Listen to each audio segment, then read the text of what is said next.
RFI Convida. Márcia Bechara. O RFI convida hoje o violonista Marcel Powell e o pianista Philippe Powell. Eles são músicos e filhos do grande Baden Powell. O Marcel se apresenta aqui em Paris com um show em homenagem ao pai, que teria feito 85 anos o ano passado. O Philippe está aqui junto para prestar mais uma homenagem a esse grande músico brasileiro. Sejam bem-vindos, Marcel e Philippe, que desenvolvem também carreiras e composições próprias. Nós vamos falar um pouquinho disso hoje. Obrigado, Tudo Márcia. bem, obrigado. Boa tarde. Boa tarde. Boa tarde a todos. Marcel, eu vou começar com você, que maneja com virtuosismo esse violão aí de 6 cordas. Queria falar um pouquinho sobre o repertório escolhido para essa homenagem nesse show que você vai fazer aqui em Paris. Sim. Deixo a palavra com você. Bom, antes de mais nada, muito obrigado aqui pela oportunidade.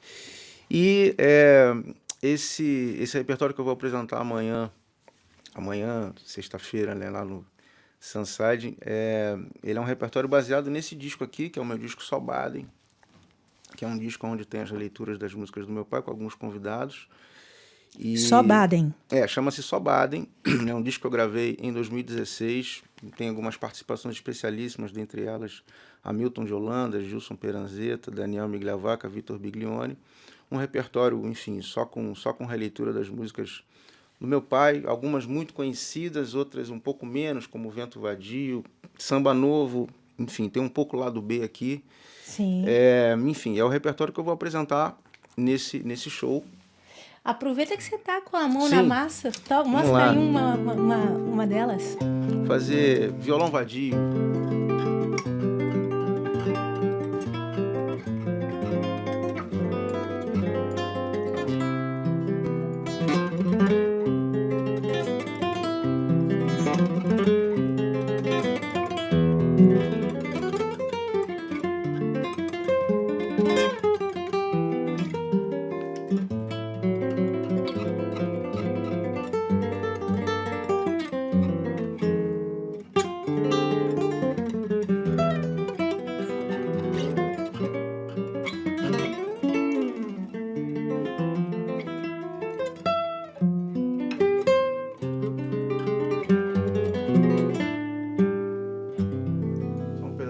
Muito obrigada, Marcel. E eu trago a palavra para o Philippe. Eu queria falar um pouquinho sobre mestiçagem, Philippe. Vocês são produto dessa mestiçagem, dessa coisa maravilhosa, que também é cultural. Vocês nasceram na França, o Baden morou aqui 30 anos da vida dele. Eu queria que você falasse um pouquinho sobre os efeitos dessa transversalidade cultural no trabalho de vocês, seja como compositores ou como intérpretes.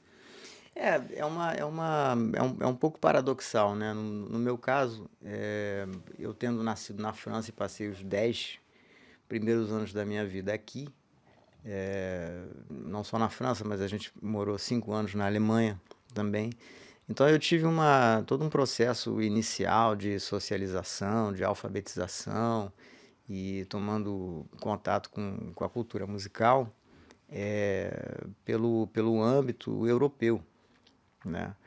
Então a minha única ligação e o meu único contato com a música brasileira se fazia dentro de casa através do meu pai, através dos discos que a gente ouvia. Então, evidentemente, mais tarde eu acabei entendendo que aquilo vinha antes, né, da minha presença na Europa. E evidentemente a iniciação musical se deu também dentro do âmbito europeu, na medida em que eu escolhi um instrumento que é mais popular na Europa do que no Brasil. Exato. Que é o piano. Que é o piano. E eu comecei estudando música erudita, então música clássica. E isso na Europa também tem um outro lugar, uma outra importância. Então isso acabou marcando e acabou determinando certas características assim do que eu faço como instrumentista e compositor, né? Eu acho que no caso do Marcel, né, como ele já herdou o violão e apesar dele ter nascido aqui também, morou na Alemanha também, mas a gente acabou indo para o Brasil, o Marcel optou por viver no Brasil, eu acho que já naturalmente a música brasileira e toda essa herança, essa tradição, vamos dizer assim, violonística, talvez ela tenha um lugar talvez mais importante dentro da prática dele, né, como músico. Você mora onde no Brasil, Marcelo? Eu moro no Rio de Janeiro. Me diga uma coisa, eu quero fazer uma pergunta para vocês dois. Ser filho de Baden-Powell tem todo o significado também, o Baden aqui na Europa, né? Ajuda ou atrapalha todo esse DNA, esse legado? Olha, eu acho que eu não sei se eu consigo responder assim, ajuda ou atrapalha. Eu tenho uma resposta que é uma visão que eu tenho sobre isso, que é o seguinte. Eu acho que toda vez que isso é colocado em pauta, na verdade, isso parte, na verdade, de uma comparação que as pessoas acabam fazendo, né? No meu caso, comigo e com meu pai. E essa comparação gera uma opinião na cabeça das pessoas. E está tudo certo, as pessoas têm direito de ter suas opiniões e de manifestar suas opiniões. Agora, eu acho que essas opiniões precisam ser tratadas como elas de fato são opiniões. Seja lá quem for que esteja emitindo essa opinião, elas não são verdades absolutas. E aí as pessoas têm suas opiniões, se ajuda, se atrapalha, cada um vai ter uma. Isso não te incomoda? Isso não vai me impedir de que eu continue fazendo o que eu tenho que fazer na música. Essa é a resposta que eu tenho sobre isso. Bem. Mas eu acho que, assim, lógico, você está certíssimo nisso aí. Mas eu acho que seria muito mais difícil não, mas digamos assim, seria talvez muito menos evidente o Marcel, acho que também, nos tornarmos músicos se o nosso pai tivesse uma outra profissão e não fosse quem foi, né? Então eu acho que, primeiro, é um privilégio, uma sorte, porque isso não foi uma escolha nossa, né, de nascer uma família de músicos. O meu bisavô era músico, o meu avô era músico, nossos primos são músicos, então a gente nasceu numa família de músicos, crescemos num ambiente musical. Então o meu pai, por ter sido um músico, ainda mais da importância dele, as amizades, as relações pessoais dele também eram com músicos, né? O padrinho de batismo do Marcelo é um compositor chamado Billy Blanco. O meu padrinho de batismo é o Paulo César Pinheiro, que é um compositor de samba. Minha madrinha de batismo era a Clara Nunes, Elisete Cardoso. Então, Nossa Senhora, pelo amor de Deus. Então a gente teve uma... Não, eu acho que... Então é um privilégio a gente poder ter crescido dentro desse ambiente. E aí a parte que, digamos assim, que ajuda é da gente saber que se a gente quisesse estudar música e enveredar por esse caminho, que a gente teria aí uma possibilidade por o fato de termos exemplos, né? Então, eu acho que isso é uma coisa, vamos dizer assim, não é que ajuda e não é que atrapalha, porque a gente precisa estudar também. Senão, se fosse assim, muitos filhos teriam carreiras fantásticas, né?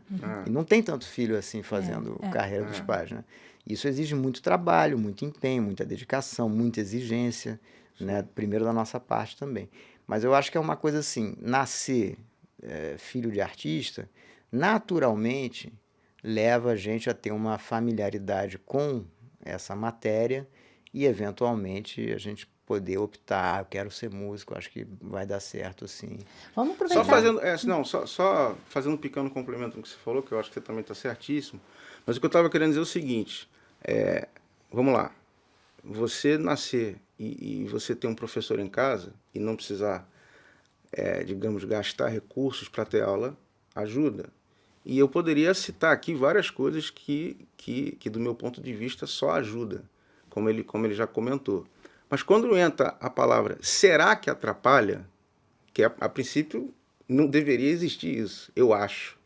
Mas quando entra isso, aí é que entra aquilo que eu falei, que entra uma comparação da cabeça das pessoas. Então, eu acho que não deveria existir essa coisa de será que pode atrapalhar? Sabe como é que é? Porque do meu ponto de vista, não.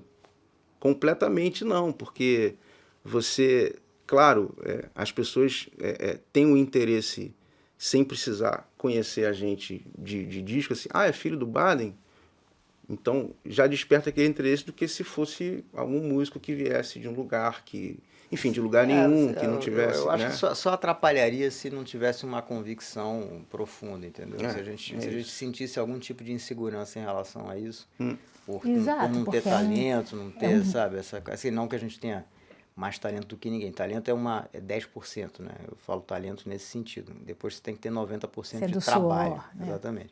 Mas essa segurança, assim, de não, eu gosto de música, me interesso por isso, sinto que eu tenho alguma coisa para fazer com isso, então aí não vai atrapalhar, não. Agora, se eu fosse mais ou menos e tal, e tem às vezes, filhos que querem fazer a mesma carreira do pai e que vão com insegurança e tal, não sei o que, aí atrapalha.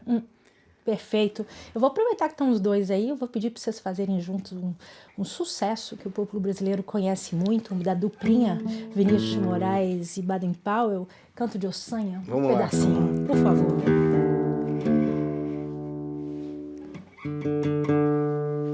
Vou dar um confere aqui, porque Dá um confere aí, porque tava difícil. o violão, tudo interfere, né? Não é uma desculpa, não.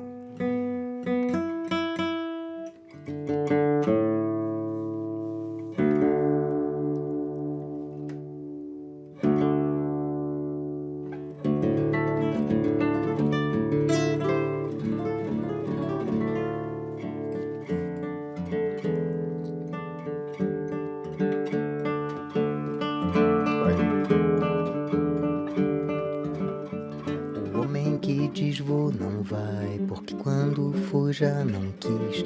O homem que diz tô não tá, porque ninguém foi quando quis. O homem que diz sou não é, porque quem é mesmo é não sou. O homem que diz tô não tá, porque ninguém tá quando quer. Coitado do homem que vai no canto de Ossanha, traidor. Coitado do homem que cai atrás de mandinga de amor. Vai, vai, vai, vai, não vou. Não vou, vai, vai, vai, vai, não vou. Não vou, que eu não sou ninguém de ir em conversa de esquecer a tristeza de um amor que passou. Não, eu só vou se for pra ver uma estrela aparecer na manhã de um novo amor. Muito obrigada. Vamos caminhando para o final dessa entrevista, mas antes eu queria fazer uma pergunta para você e depois quero fechar com você. Felipe, como você vê o legado do teu pai hoje no universo musical global? Como que isso se afina ou como que isso se desafina? Como que é isso para você? O Baden tinha uma legião de seguidores e de admiradores, né, que foram se reproduzindo, que foram transmitindo uns aos outros, né, de geração em geração, essa admiração, esse interesse, essa pesquisa. Eu acho que, nesse sentido, eu acho que nós não somos os únicos filhos, né? Eu acho que existem vários outros músicos. Você pode citar? Ah, posso. Tem o Yamandu Costa é um, o próprio Hamilton de Holanda. Eu acho que a maioria dos violonistas brasileiros tem no Baden alguma influência, alguma referência, né? E isso é muito bacana, porque é uma coisa que vai se desenvolver. Eu acho que é uma escola que se inicia no Baden, esse jeito de tocar violão, esse jeito de tocar samba no violão, a sonoridade mesmo do violão. Isso vai se desenvolvendo aos poucos. Tem gerações agora, as novas gerações de músicos e especialmente de violonistas já vêm quase com esse chip embutido, né? Certamente. Quase com esse chip Baden já... É um chip que entrou no DNA de tocar Exatamente. violão, do Então, jeito de isso tocar violão brasileiro. É. E eu quero saber, Marcel, para fechar, você está com um CD novo? Fala um Sim. pouquinho, mostra pra gente, por favor. Esse aqui é o meu CD mais recente, que é um CD que eu gravei em duo com o Gilson Peranzeta, que é um grande pianista, maestro, arranjador, compositor. E, enfim, fizemos esse disco em homenagem ao grande Sebastião Tapajós, que vem a ser também, digamos assim, filho do meu pai, embora fosse da mesma geração que ele, mas era um violonista que se deixava influenciar, enfim, pelo meu pai demais. E o Gilson teve um duo com o Sebastião durante 30 anos, mais ou menos. E, enfim, infelizmente o Sebastião, enfim, ele faleceu há pouco tempo, e eu já vinha desenvolvendo um duo com o Gilson, e aí fizemos esse disco e demos o nome de Prutião, que é o nome do disco, que é o nome de uma das faixas, que na verdade é uma composição minha com o Gilson em homenagem ao Sebastião, porque Tião era a forma carinhosa enfim, que as pessoas chamavam o Sebastião, e aí fizemos essa composição, Gilson, Peranzeta e eu, que é o Pro Tião, em homenagem ao Sebastião, que faz parte desse disco novo que eu acabei Você quer fechar? de lançar. Você Vamos? quer fechar Claro, com ela? claro. Bom, antes eu agradeço, Felipe e Marcel Paulo, pela participação de hoje no RFI Convida. Fechamos então com a canção. Obrigado, Márcio. Obrigado a todos.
Bravo. Muito obrigada. Obrigado. Obrigado, gente. Obrigado, Márcio. Não dá...